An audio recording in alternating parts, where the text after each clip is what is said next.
En la mitad. En la mitad, acá. Bueno, ya salió al aire, no importa. Ustedes saben que en vivo puede pasar cualquier cosa. 10:28, continuamos con más.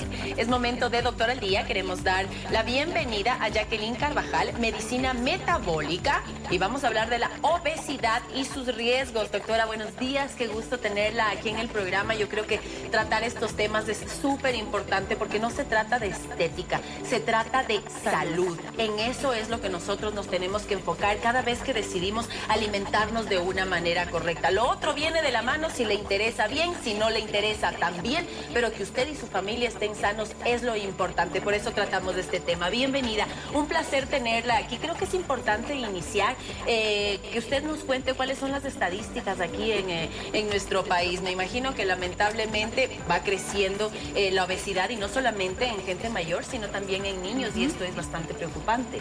Buenos días, mucho gusto. Soy Jacqueline Carvajal, soy médico egresada en la Universidad Central del Ecuador. Posterior a ello hice una especialización en salud metabólica. Precisamente la salud metabólica se preocupa de eso, ¿no? No es algo estético y eso es algo clave recalcar. Nosotros nos enfocamos muchas veces en cómo nos vemos, pero la obesidad es el preámbulo a desarrollar enfermedades terribles y crónicas, enfermedades que no se van a curar jamás y no se pueden controlar o tratar por un momento. La hipertensión, el cáncer, la diabetes, enfermedades articulares, todas tienen de base un estado inflamatorio, que es precisamente la obesidad. En cuanto a cifras, lamentablemente en Ecuador, 8 de cada 10 mujeres de 40 a 69 años sufre de obesidad o sobrepeso. Y en los hombres este problema es similar, porque 6 de cada 10 tampoco es muy lejos, ¿sí?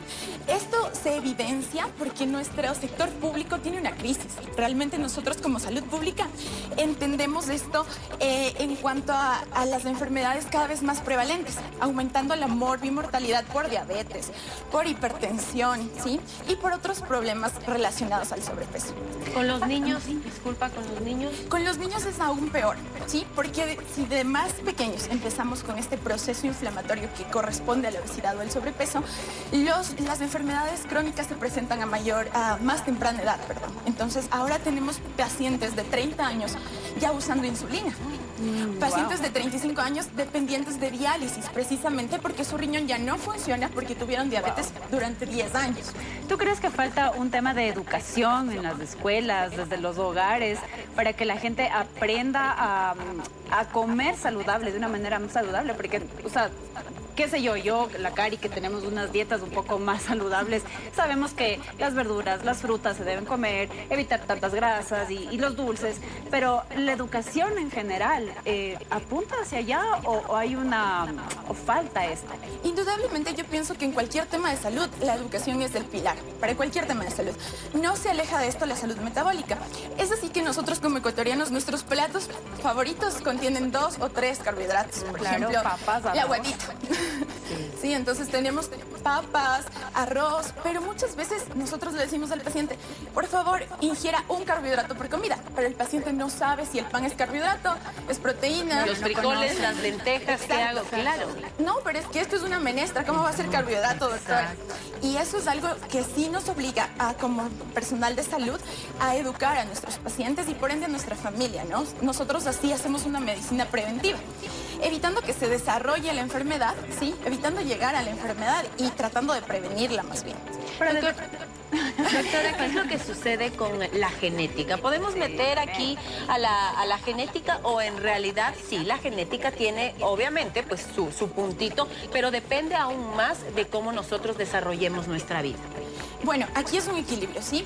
Si nosotros nos preguntamos, y yo les pregunto a ustedes, ¿tienen algún familiar con diabetes en casa o con hipertensión? Probablemente su respuesta sea sí. ¿Tienen algún conocido con diabetes? Su respuesta va a ser sí. Ser ecuatorianos nos da la mitad del boleto. Tenemos el boleto comprado. Pero lamentablemente a eso, adicionar nuestra dieta, que es bastante cuestionable, obviamente aumenta las posibilidades de desarrollar las enfermedades, pero la genética sí juega un papel importante. Por eso su médico, cuando van al médico les preguntamos, antecedentes familiares, cuéntenme. ¿De qué murió su abuelito? ¿Su papá qué tiene? ¿Sí? Esto es muy importante. Pero el gatillo ambiental, que son precisamente las condiciones ambientales, son las que pueden desarrollar o evitar que la enfermedad suceda. Y en el caso de que tengamos la enfermedad, controlarla de mejor manera. Es increíble, pero creo que tenemos que hacer como desde las bases, ¿no? Desde desarrollar políticas de salud metabólica en las escuelas, en los colegios, en las universidades, para que de esta manera también se pueda ir socializando el tema y evitar pues el consumo de tanto. Yo sé que la comida ecuatoriana es deliciosa, ¿no? Pero de todas maneras uno tiene que hacer conciencia, ser consciente de lo que estoy poniendo a mi cuerpo, pensar en si mi abuelo, si mi bisabuelo, si mis papás tienen tal o cual enfermedad. Como tú dices, también la genética por ahí pega mucho también, pero obviamente desde ese punto de vista pensar en qué le estoy haciendo a mi cuerpo y trabajar para que yo me sienta mejor. Indudablemente esto es un componente tanto social como individual, ¿no? Nosotros como política de Estado deberíamos crear una educación que permita a las personas tener una nutrición accesible, porque ahora si le digo a mi paciente coma 1 kilo de salmón y a mi paciente le alcanza para comprarse un huevo y una libra de arroz, no lo va a lograr. Entonces los factores socioeconómicos influyen un montón. Las políticas de Estado también. La seguridad. Si ustedes preguntan antes, los abuelitos podían salir a hacer ejercicio en los parques, ahora probablemente nos van a decir no, porque es peligroso. Entonces todo es un conjunto, todo influye. Es un poquito más complicado, pero creería que todos tenemos acceso a vegetales, tenemos la bendición de vivir en un país donde se da tantos vegetales, tantas frutas, pero sí creo que es importante la educación también, el conocimiento para poder adaptar esto a algo que es súper complicado llamarlo dieta, porque cuando se llama dieta toda la gente tiene miedo. Y piensa que solamente es un pollo hervido con una lechuga y en realidad no. Podemos comer de una manera deliciosa y saludable, siendo conscientes con nuestra alimentación. Ahora, doctora, ¿cuánto puede ayudar, no sé, ciertos medicamentos que están ahora en el mercado? Se habla de inyecciones, se habla de pastillas. ¿Qué es bueno? ¿A qué le creo? ¿A qué no le creo? Porque también esto es no sabemos qué hacer. Vemos redes sociales y me hablan de inyecciones y me hablan de pastillas y después me dicen que esto es malo, que esto es bueno. ¿Cómo sé qué es lo mejor? Obviamente siempre guiado del especialista va a ser la mejor opción, pero ¿qué es lo que usted nos recomendaría respecto a los medicamentos que nos pueden ayudar para mantener una buena salud? Bueno, para responder esa pregunta, primero debo decirles qué es la medicina metabólica. La medicina metabólica es un término que se ha popularizado últimamente, todo el mundo lo usa, ¿no? Bueno, decimos el metabolismo, pero a veces no conocemos ni qué es el metabolismo. Muchas veces este metabolismo se encuentra en pausa. La medicina metabólica no es un fármaco, no es una inyección, no. Es un factor, es multifactorial, ¿sí? Es algo que nosotros debemos ver muchas aristas. Cómo come nuestro paciente, cuánto ejercicio hace, cómo maneja el estrés, porque el cortisol nos hace subir un montón de peso.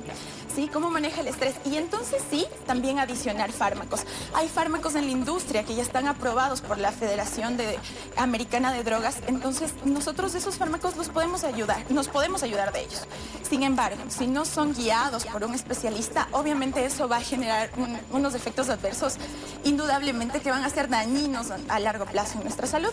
Son muy buenos, tienen muy buena pérdida, tienen efectos sobre la salud adecuados y los efectos adversos son mínimos, pero siempre y cuando sean usados por un especialista. Así es, muchísimas gracias aquí a nuestra doctora Jacqueline Carvajal, que nos ha explicado el tema de la obesidad, también el tema de la salud metabólica, que es muy importante. Pensemos lo que nosotros le metemos a nuestro cuerpo, ¿sí? Porque de esta manera tendremos un futuro mejor, obesidad o no. Le agradecemos, doctora, por estar con nosotros. Un gusto, y gracias. esperamos tenerla en otra oportunidad.